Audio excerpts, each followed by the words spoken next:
And we're live. It is December 11th, Wednesday, the year of our Lord 2024. The sun is not shining. The birds are not chirping, but it is going to be a great fucking day. And the reason is that you are watching Dog Shirt TV, which, as you know, is a fucking revolution in morning television. And so even on rainy days, even on wet, dreary days where it's hard to drag yourself out of bed in the morning, put on a dog shirt and slurp down enough coffee in a moose mug in order to be on the show. It is going to be a great fucking day, because that's the kind of people we are. I have two big issues I want to talk about today. The first, with appropriate credit to the estimable Nate Silver. And I understand that a lot of people hate Nate Silver right now, though I frankly don't entirely understand why. Like everybody else in the universe, Nate Silver said it was going to be a coin flip election. He said his instinct, his gut, was that Donald Trump was going to win. And he had some perfectly anodyne criticisms of the Kamala Harris campaign. And sure enough, it was a coin flip election. His gut was right, and the criticisms of Kamala Harris may or may not have been accurate. But Nate Silver did as well as everybody else. But all of that is a side point. Whether you think Nate Silver is friend or fiend, hero or villain, good guy or bad guy, whatever you think of Nate Silver, he had a great idea, a great Substack idea, and he executed on it in a fashion that was, I thought, superb. He promised to give away half of the gross annualized revenue proceeds of two of his posts to a charity, and then he did it and increased his subscriptions by, I believe, 223 for one of the posts, and gave like $27,000 to charity. So there are a few things, the reasons why this is not going to work exactly the same way for Dog Shirt Daily. The first is that I do not have the same star power as a Substacker that Nate does, and so I don't think we're going to increase by as many subscribers as he did. The second is that because of the Sol Invictus sale, in which I have already cut the value, the cost of subscribing to Dog Shirt TV in half for the remainder of the year, the individual subscriber, so new subscription, is going to generate less revenue than for Nate, who, to my knowledge, does not have an ongoing tribute to the Unconquered Sun in the form of a half-off sale to his subscribers. So instead, we're only talking about per subscriber now a $35 revenue, which we are, however, notwithstanding the impediments that we face as a Substack subscriber outfit, we are following Nate's lead here. Half off the rest of the year, plus half of the revenue. That is, for every $35 in gross annualized revenue I receive between now and the end of the year, half of that money will go to one of four charities in 25% increments. Number one, I would be a bad leader of a nonprofit organization if I did not say 25% of it was going to lawfare. So 25% of the half of the gross annualized revenues that we raise from now till the end of the year will go to lawfare. 25% will go to United Help Ukraine, which does all kinds of important work. What did I say? The third, I'm blanking stupidly on the third. and I'm actually going to have to look up. So, oh yes, 25%. My apologies, Ian Basson and Justin Florence. 25% are going to go to protect democracy, which is, just doing vital work on the domestic side over the next few years. For those who don't remember from the first Trump administration, they were my lawyers on any number of important issues. I think they do terrific work across a huge range of issues. 25% is going to um, protect democracy, and 25% is going to a charity of the selection of the Greek chorus / collegium. We are taking nominations for that in the comments of the relevant post. And by the relevant post, let me use my cool functionality that I have here to, I should have thought of this before. We should, I've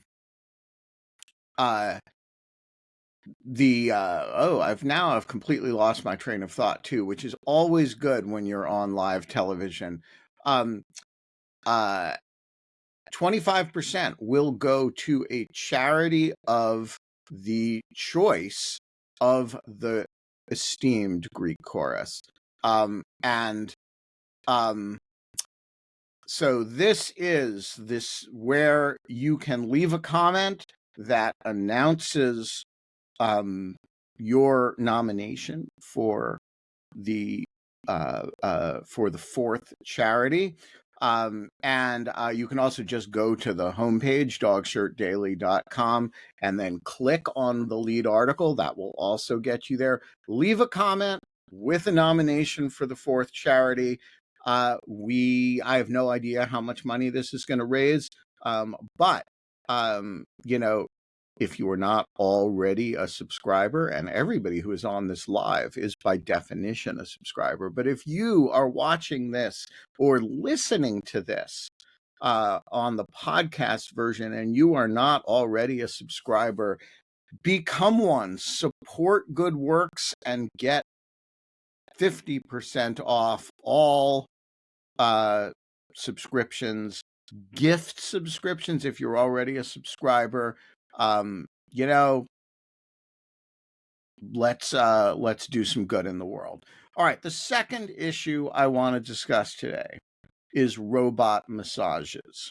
Now, I have a very complicated relationship with the meta algorithm, because the meta algorithm, and I might have to give a longer vamp on this at some point, the meta algorithm makes a weird combinations of assumptions about me, some of which are incredibly accurate and some of which are incredibly inaccurate. For example, it has decided that I'm really into CGI animations or CGI deep fake videos of plane crashes, which couldn't be further from any of my interests.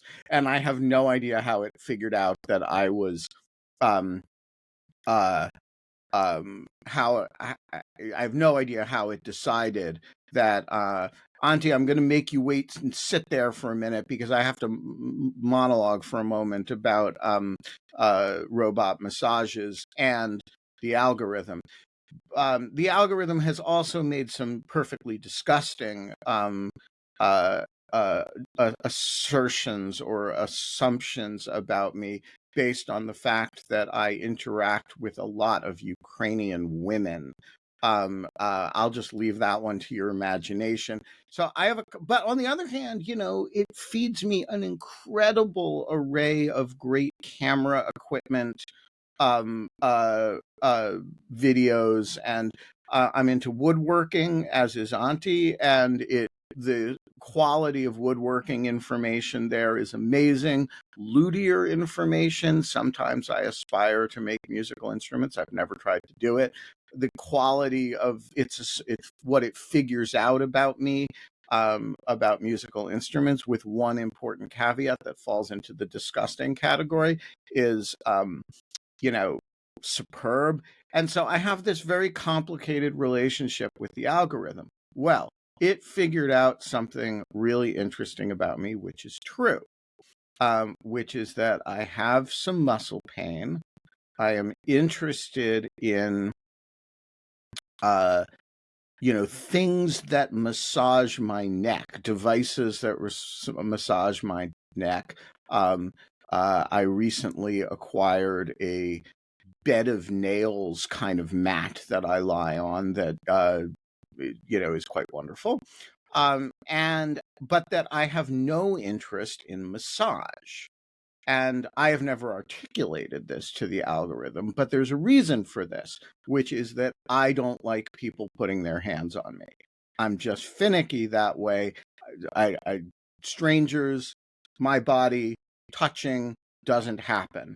I studied martial arts for many years to make sure that nobody touches me against my will, and the whole massage thing just makes me very uncomfortable. So I've never once in my life enjoyed a massage. There, you know this about me. There it is.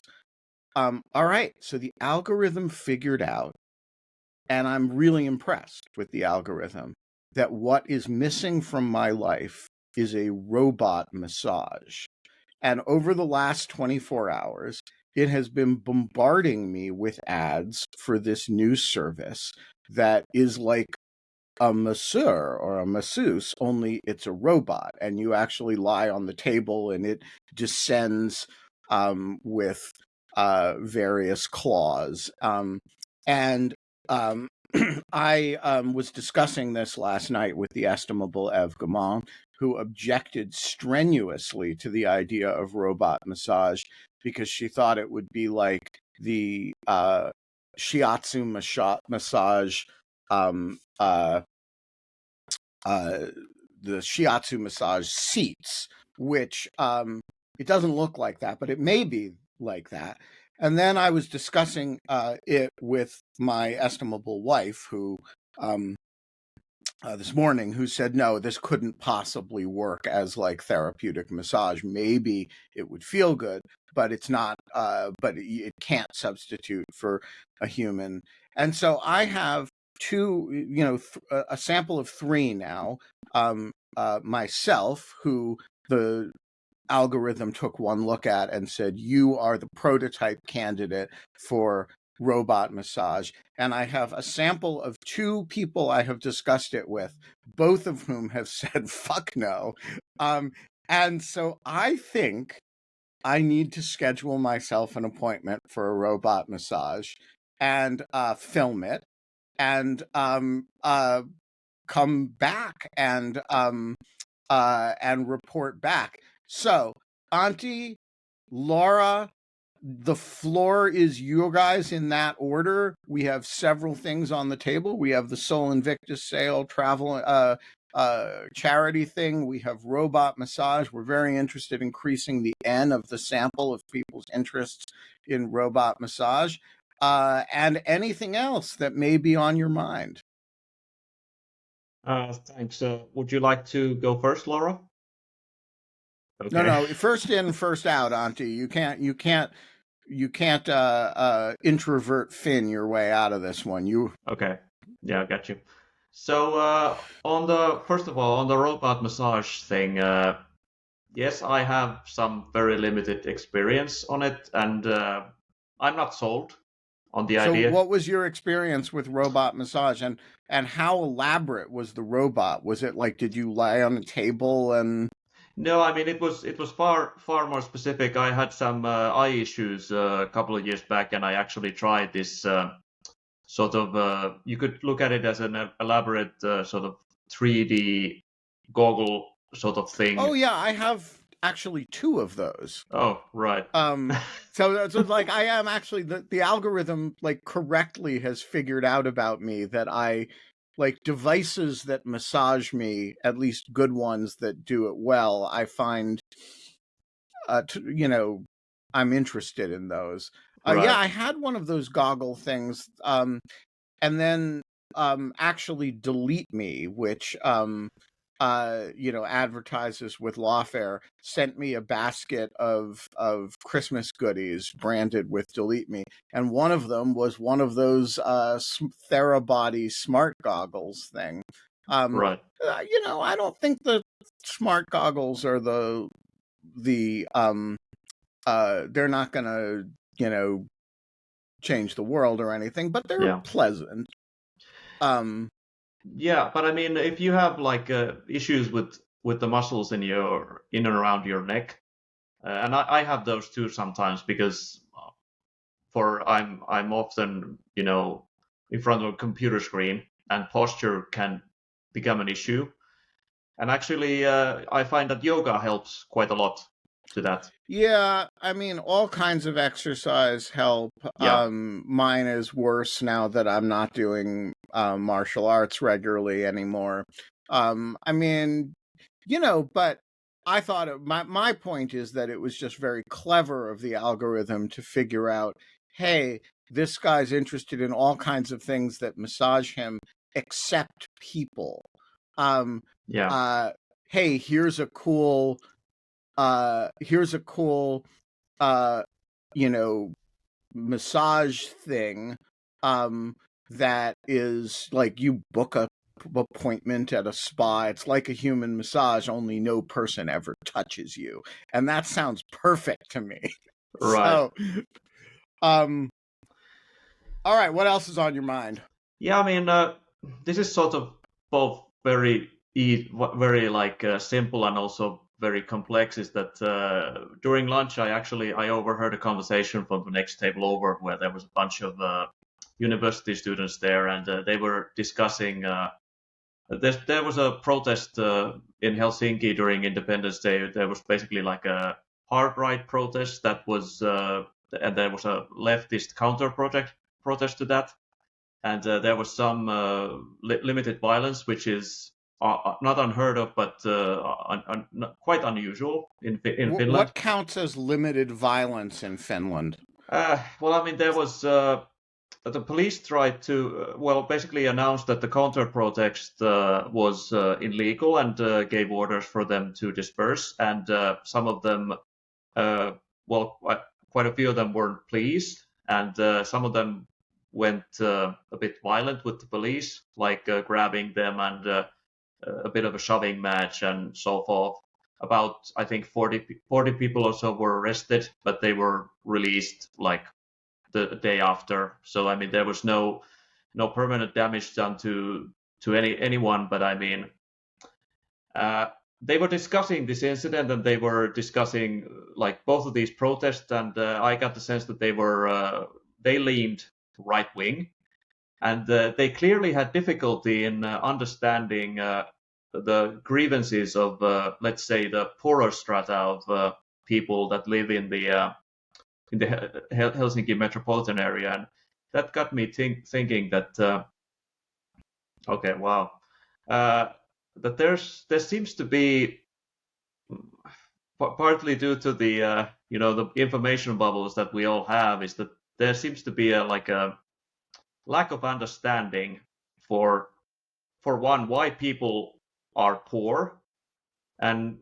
why people have left left leaning ideas are politically motivated towards the left, and it was so weird listening to like those university students saying that they're poor, but I mean, why don't they just get a job? That I think that was the gist of the argument that they were making, and So, can I ask a yeah, stupid question sure, about what it means to be poor in Finland? Because, um, and I will now stop sharing images of the robot massager. But, yeah. in an environment in which the social safety net is quite as good as it is in Finland, um, what, like, what is when you say somebody in Finland is poor, what does it mean? Well, I think there's actually like a really defined uh, category that is basically in Finland. So like this was in 2022, but I think that's more or less current still. Is that if there was a one-person household, the income level was slightly under 17,000 euros per year. So that's like 1,400 euros per month. And So that's but like a hard number definition. okay, but like so that person can afford housing, Yeah. right? Like what is it that that person can't afford? Well, I mean, the issue is that with the strain that our social safety net is coming under, especially with the cuts and our in like our problematic population pyramid, is that there are it's getting more and more difficult to actually be able to live in the Helsinki metropolitan area because, of course, the housing cost is quite a Right. lot more than it is in other areas of Finland. Well, I have a suggestion for Finland to alleviate this problem. There are Yeah. historic Finnish territories on the other side of the Russian border. And what you're telling me is that Finland needs some Lebensraum. And so I say, go take back those. There are even still some, people who speak like you know close variants of Finnish and Estonian. Go take those territories back. They're greater Finland. And what could go wrong? I think that's a You'll much longer conversation, Ben. A much longer conversation. All right, I am in full agreement. We need people to have a little bit more of a sense of what it means to what the feelings are and practical issues are associated with not being part of one's own tribe, and that cuts across all kinds of uh, uh, philosophical, cultural, uh, material divides, and I think figuring out how to increase communication across them is, a super challenge. Yeah, and understanding that it's a complex problem. Right. I think that's the first thing. If you fail to get that, then everything else is sort of superfluous. Yeah, but I'm conscious of the queue forming behind me. Yeah, So look at this queue. I mean, yeah, I started with this is one of those days that I started with no co-hosts, no idea, only two items on the agenda, and you guys are taking over the show. It's great. go figure. Okay, I'll step out. Laura, you are next on the queue. Oh, this is a Theracane. A Theracane. Have you ever seen one? I have seen one. I've never used one. Can I ask whether if you hit somebody with it, can we call that a Theracane beating? Okay, just checking. It looks kind of dangerous, It does. but it's nice. And what's the theory of it? How does it work? The theory is you do it yourself. No one has to touch you. I can't relate to preferring that.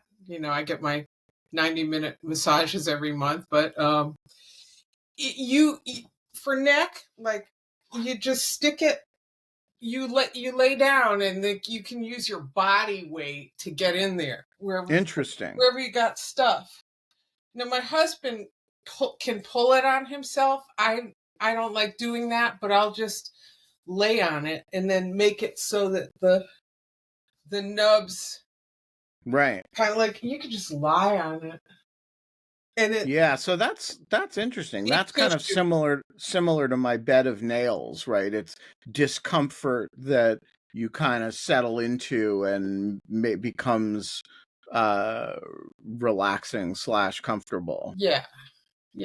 So I just thought I'd mention that. No, I like it. You Theracane. get them online. They have knockoffs. I went with the actual one. Cool. See? Thank you. I will. Well, I will check it out. all right, I'm leaving. Richard, you want to Good talk morning. about Poland? Well, no, I want to ask about Poland.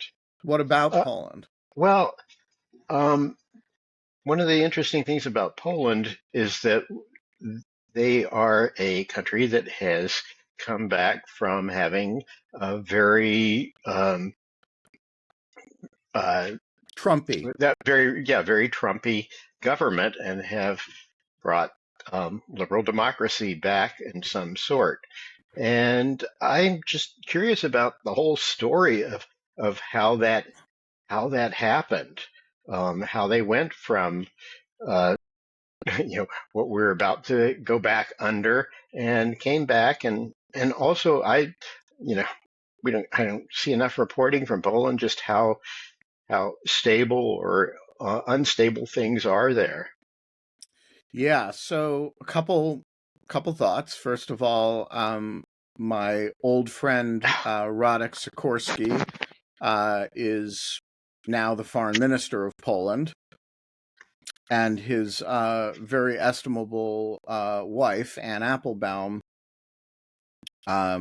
is, of course, a frequent commentator both on the Polish situation in all of its manifestations, but also its parallels to um, uh, situations elsewhere in Europe and in the United States. And so we could probably have Anne on.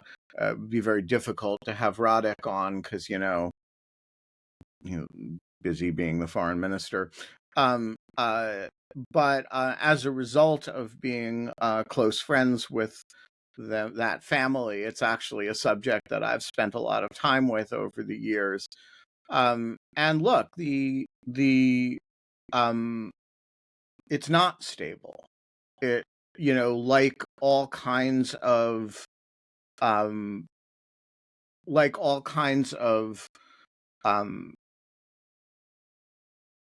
coalition, parliamentary governments, it can look very stable because a parliamentary majority functions as a stable government, even when it wouldn't necessarily prevail in the next election. But the Trumpy party in Poland is still one of the largest parties.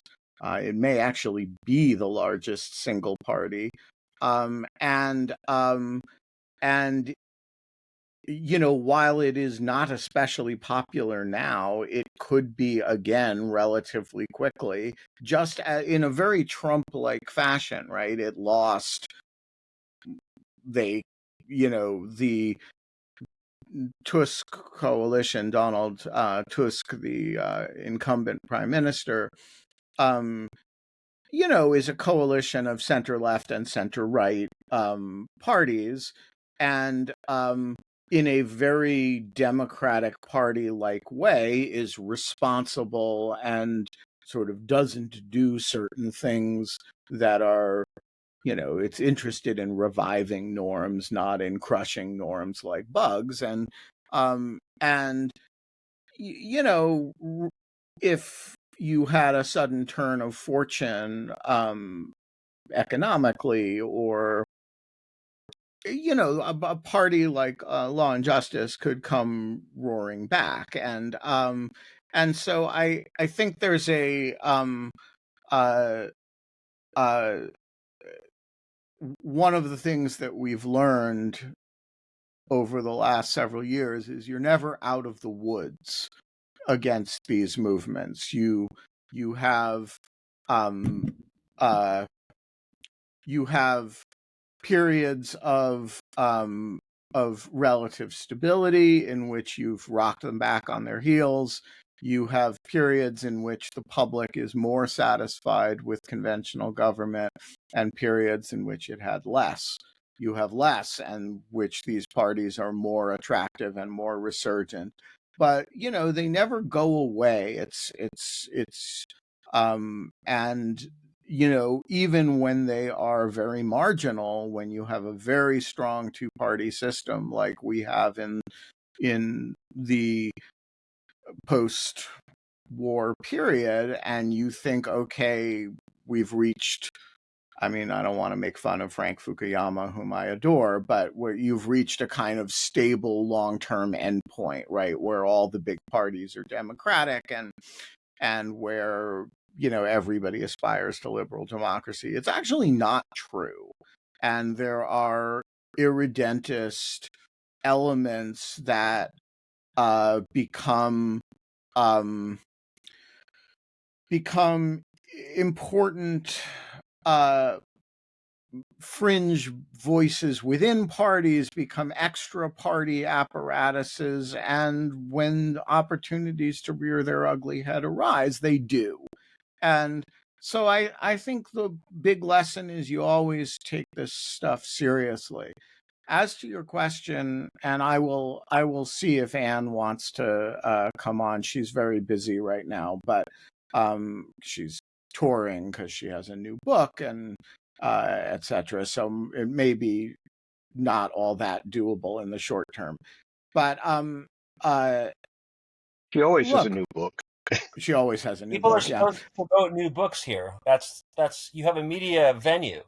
Yeah, but I'm afraid that this media venue is small for Anne. Uh, the and besides, she keeps getting these major awards, like the European blah blah blah award and the German Wait, you're saying version. there's not an annual dog shirt series of awards that's coming in late December? Also, Anne is dignified.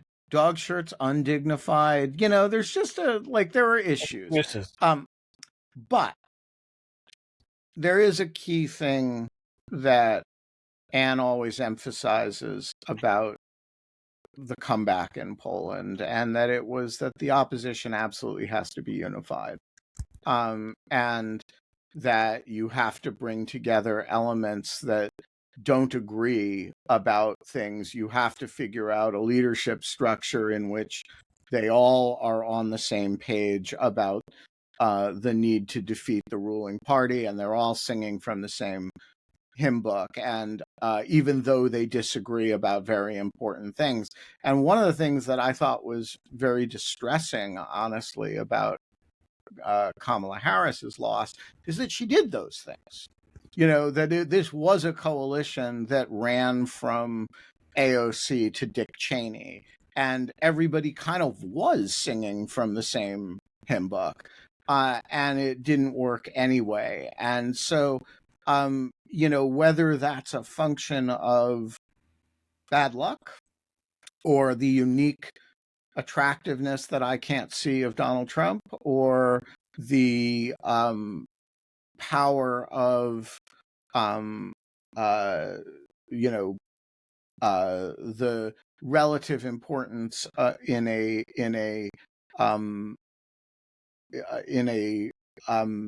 this context of a parliamentary system versus a presidential system. I'm not really sure, and I'm not sure we have enough variables to try.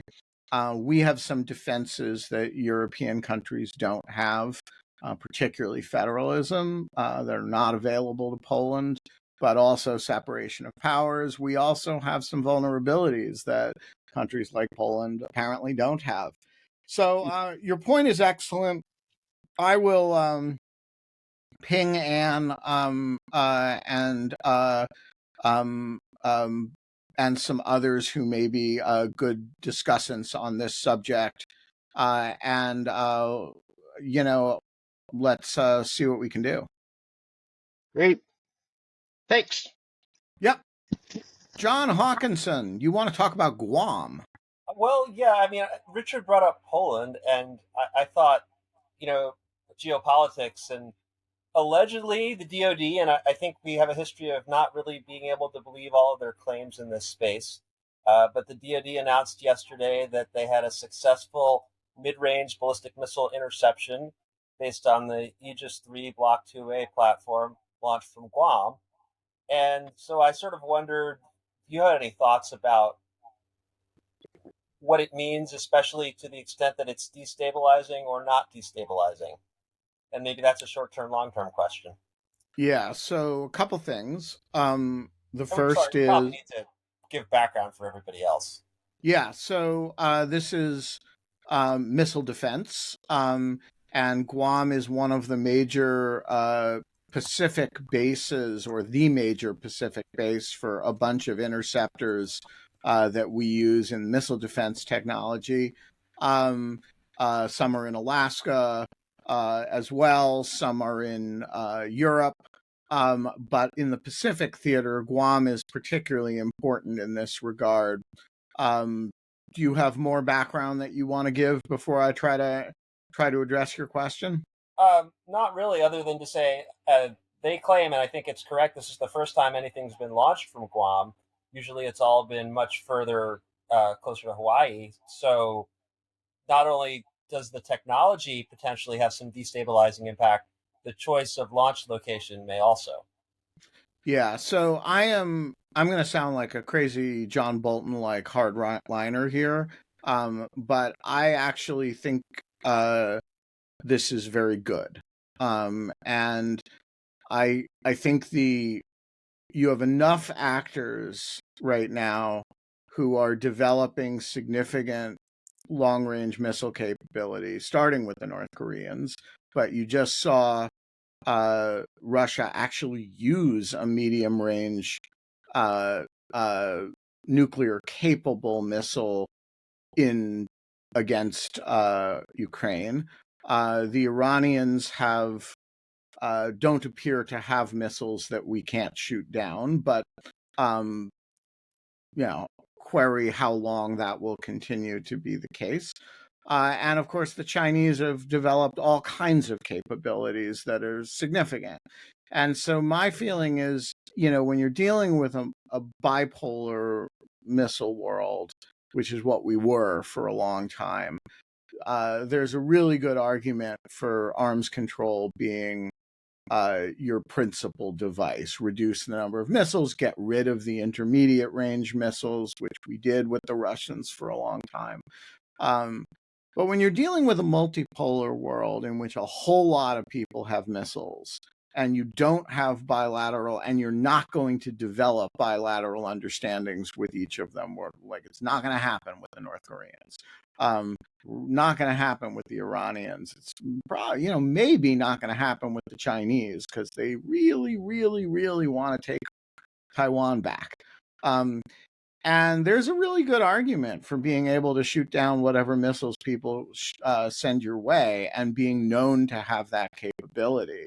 And so I am sympathetic to the idea that we should not just have robust missile defense capability, which, by the way, we displayed twice over Israel recently. Well, I think it's important to distinguish between ICBM and IRBM anti-missile capability and what we have Patriot in Israel. Theater interceptors. Right, because they're very different technologies. Right, very different technologies, very different geopolitical consequences of having them in terms of their impact on deterrence.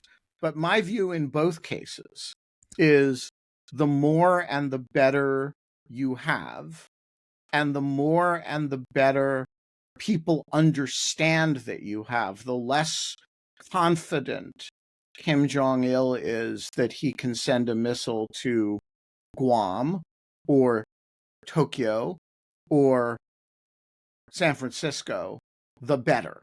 So I'm not a particular believer in multilateral missile deterrence.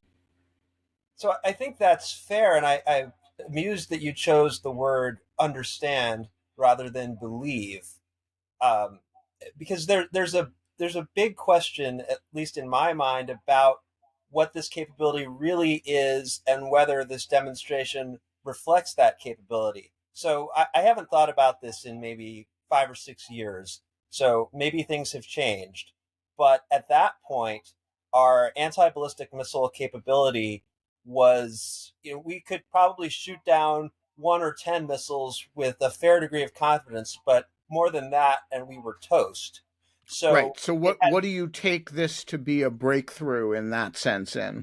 well, I don't take it to be a breakthrough. In fact, if I were an adversary, I might think, gosh, I'm going to lose my ability to send intermediate range missiles against U.S. targets when they perfect this technology. So maybe I better hurry up and use it now while I still can. And that's scary. Yes, I don't want to pretend that anything in this area is without risk. I just think that the risks of not having the ability to shoot down Kim Jong Un missiles is greater than the risk of the transition period. That's fair. I guess part of my thoughts on this are shaped by uh, some whistleblower information that we heard about 15 or 20 years ago about how DoD massively oversold the capabilities of the program at the time. And along with a lot of people in the know claiming that this was, trying to hit a speeding bullet with another bullet, and good luck ever making that work. And I don't know if somehow the technology has become more feasible or more practical, or whether we should think of this as posturing. And so I have trouble making the leap from DoD's announcement of a successful test to we have the technology. And your arguments are kind of based on the presumption that we're going to have the technology soon. And I don't Well, know if that's so first of all, good. I don't want to say that. I like I support developing the technology to shoot down missiles, both in theater, in patriot environments, and I wish we had more of it available for Kharkiv, right? And I think it's great that we have it in place, both we here being, you know, countries that need to defend ourselves and the United States in particular, right? For areas like, you know, Iron Dome and things that David Shield are covering, right? I think it's good that we have it where we have it, and I think the Pacific Theater is super dangerous. You're right; it's a different technology. It's a different set of technologies. It's a much harder problem, but I believe I am a full convert to the Reagan theory that missile defense is good, which he developed by watching, of course, the movie War Games with Matthew Broderick. By the way, if you ever want a good example of why there is civilian control over the military, that story is an amazing story. Reagan watches this movie in the White House and and basically says to his national security advisor, could that happen? And that is the start of American cybersecurity policy, because the answer was, oh my God, you have no idea how bad it is.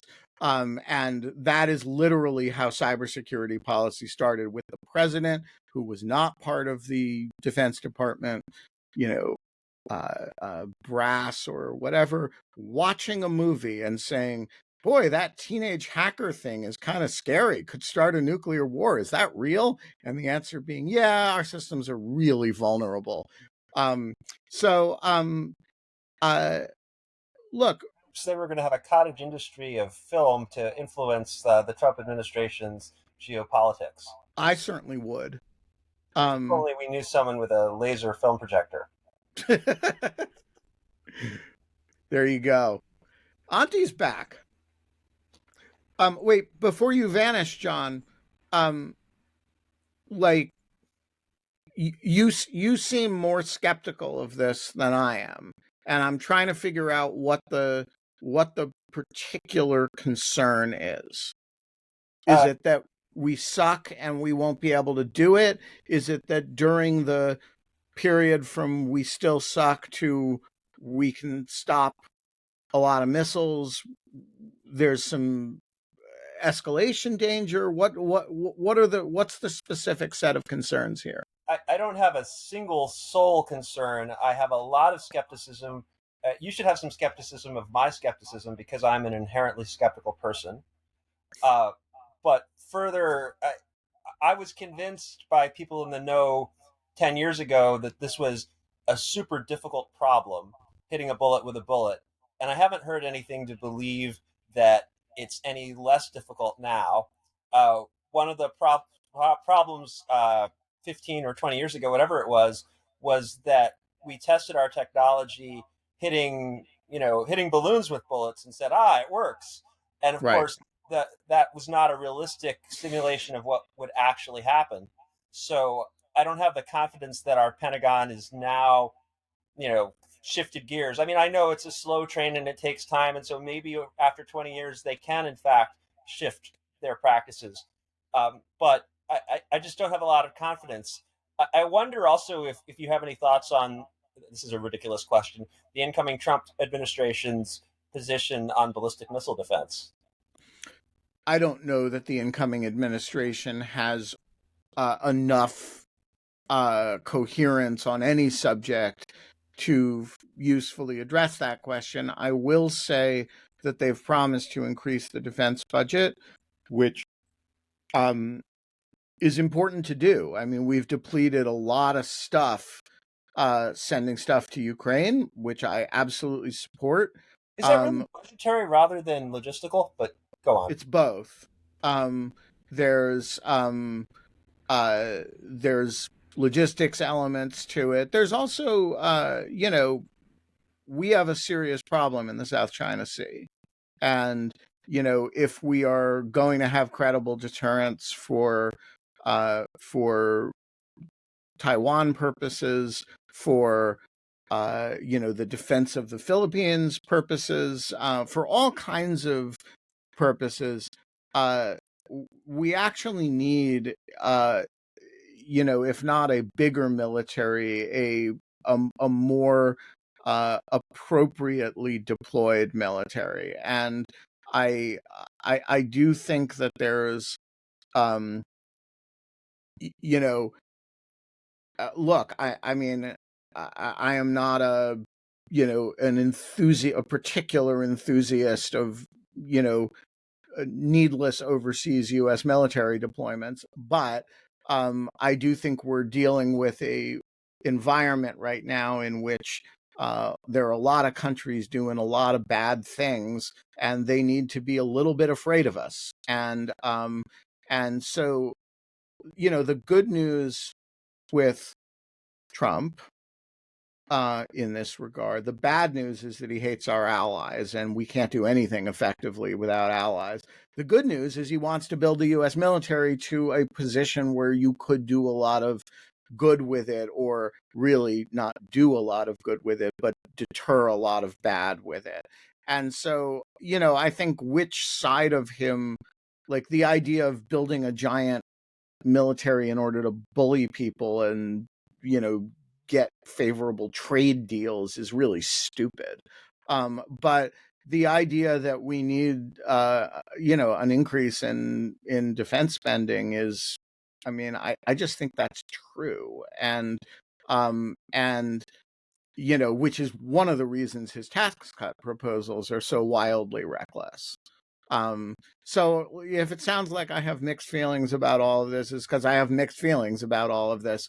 But I do think missile defense, anti-ballistic missile defense plans are likely to be the sort of, big chest, six-pack shit that he's excited about, and wants to have, a bigger button on his desk than Kim Jong-un and his works, right? Those are missiles, although those are missiles you launch, not missiles you shoot down. But it works. His button works even better if the missiles that Kim Jong-un fires can be shot down. And so I do think that that's an area where his instincts, perhaps for all the wrong reasons, could lead to some good stuff. I take your point that the Pentagon has often been too enthusiastic about these, about where it is with missile defense. On the other hand, we've made a lot of progress in missile defense, and I end where I started, which is I'm for that. Auntie, do you have stuff on this topic? If so, I will go to you. Otherwise, I have one more thing. I actually, but please go ahead first.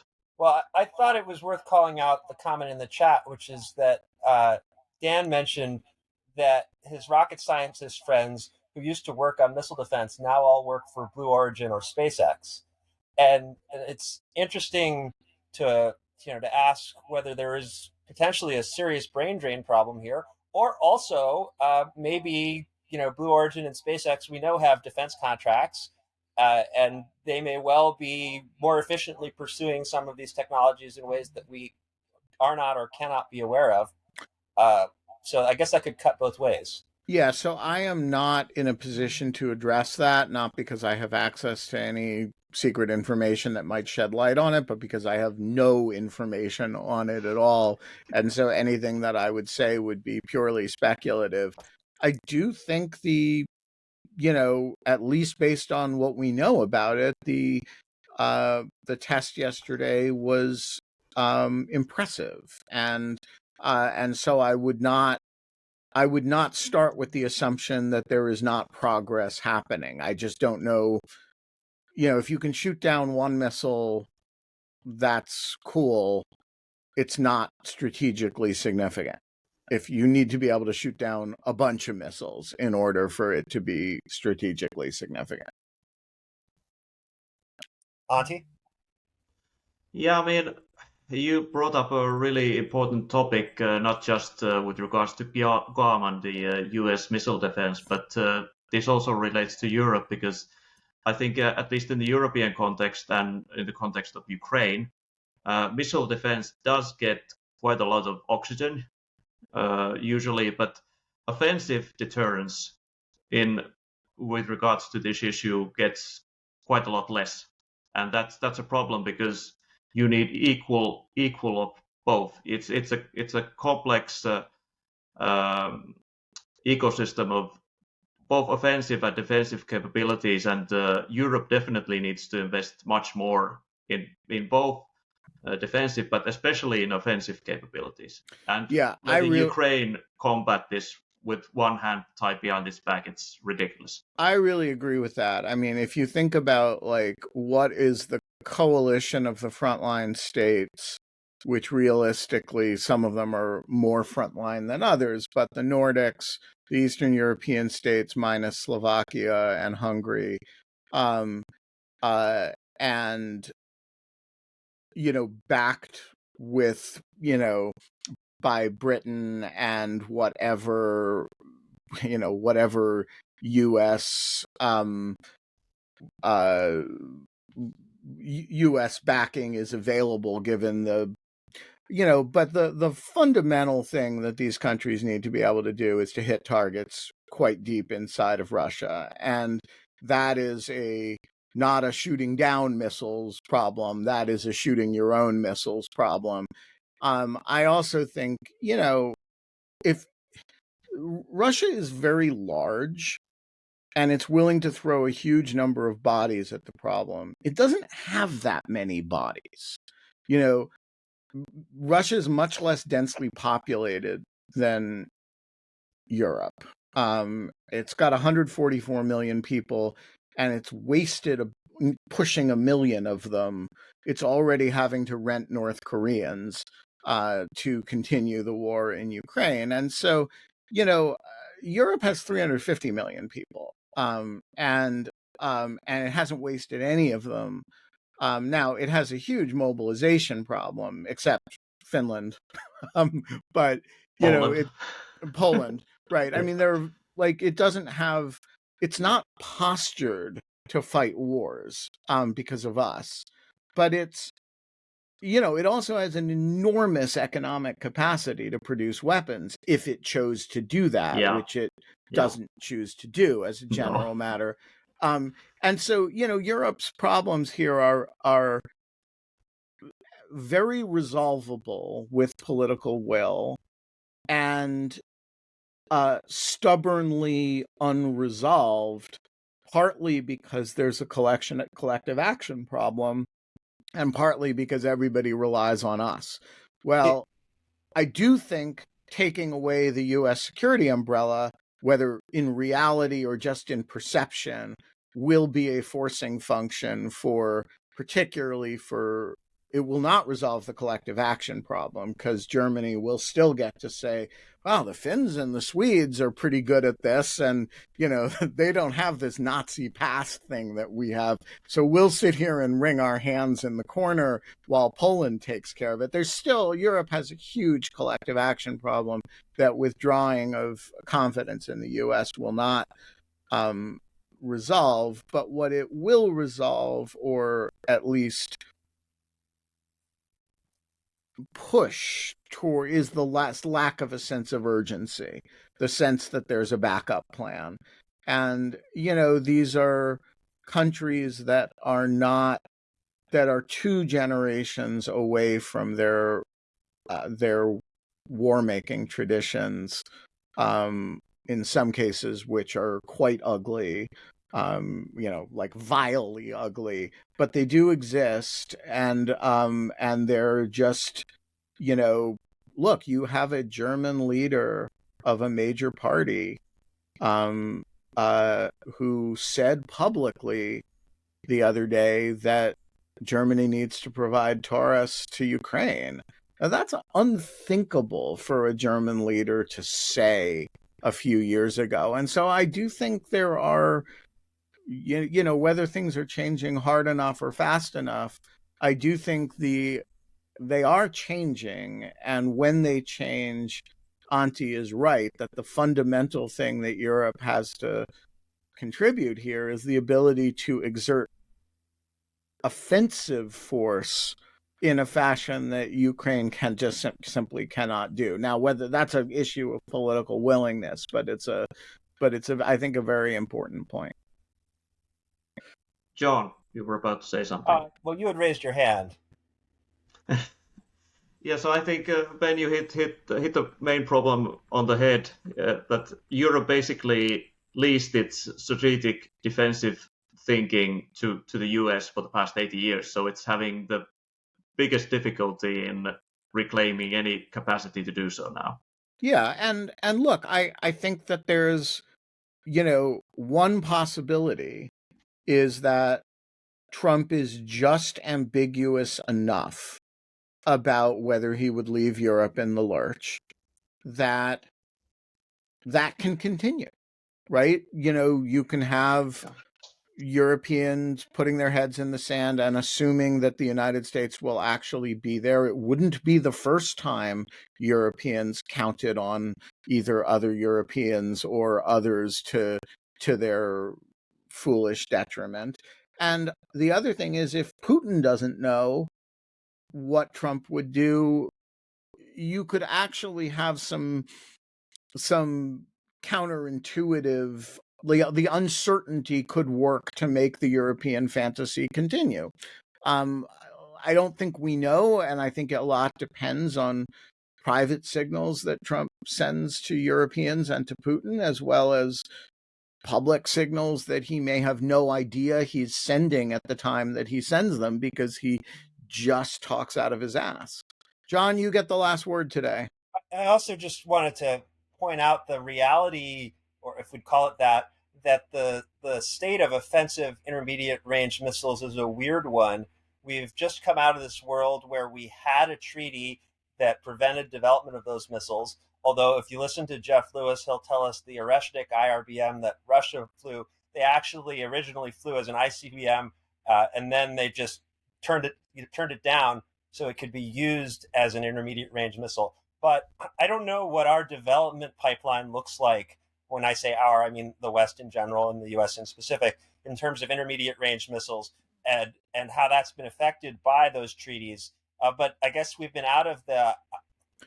We've been out of that game for a long time. Well, we've also been out of the treaty for a while. Right. Well, but so, one of the problems from our point of view, and I said you have the last word, but my response will be the last word. One of the problems with the treaty from our point of view was that it was a bilateral treaty, and we actually needed some of those weapons for China purposes. And if you're going to defend Taiwan, having some intermediate range capability is important. And so we were concerned that, first of all, the Russians were violating the treaty, which was the stated reason for getting out. But the unstated reason for getting out is that treaty, again, works better in a bipolar environment than in a multipolar environment where you say, okay, maybe you can say, okay, no Europe to Europe intermediate launches. That was the theory behind that treaty. But then you're thinking about how to defend, a bunch of countries in the Asia Pacific region. And boy, those are intermediate range distances, right? And so there's it's a complicated set of questions. And I don't know the answer to your question about what the state of our capacity in that area is right now. We are going to leave it there, people. Remember, the Sol Invictus sale continues.